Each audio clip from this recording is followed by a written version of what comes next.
అలాగే ఈ వారం కన్యా రాశి వారికి ఎలా ఉంది గురువుగారు? కన్యా రాశి వారికి 5 గ్రహాలు బ్రహ్మాండంగా యోగిస్తున్నాయండి. జన్మ చంద్రుడు, తృతీయ కుజుడు, లాభ గురువు, ద్వితీయ శుక్రుడు, షష్ఠ రాహువు. ఎటు చూచినా విజయమే గోచరిస్తోంది. బ్రహ్మాండమైన ఫలితాలు ఉంటాయి. ఆశయాలకు తగ్గట్టుగా ప్రణాళికలు సిద్ధం చేసి ప్రయత్నాల్లో విజయాలు సాధించే అవకాశం కనపడుతోంది.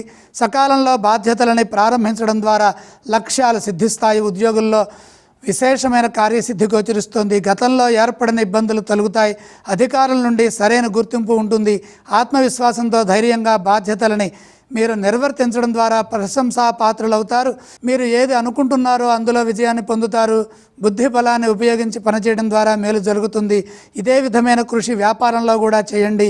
వ్యాపారంలో ఎదురయ్యే సమస్యలు తొలగుతాయి. ఆర్థిక అంశాలు అనుకూలంగా ఉన్నాయి. ధనయోగం శుభప్రదం. భూగృహ వాహనాది లాభాలు కలుగుతాయి. సృజనాత్మకతతో పెట్టుబడులు పెట్టడం ద్వారా అవి భవిష్యత్తుకు ఎంతగానో సహకరిస్తాయి. మీ వల్ల కొందరికి మేలు జరుగుతుంది. పలు మార్గాల్లో శుభం జరుగుతుంది. ఈ రాశివారు ఏ స్తోత్రం పఠిస్తే బాగుంటుంది? కన్యా రాశి వారికి శుభప్రదమైన కాలం కొనసాగుతోంది. లక్ష్మీ కటాక్ష సిద్ధి బ్రహ్మాండంగా ఉన్నది. విశేషమైన అదృష్టం వరిస్తుంది. కన్యా రాశి వారు ఏ ఆలయాన్ని సందర్శించాలి?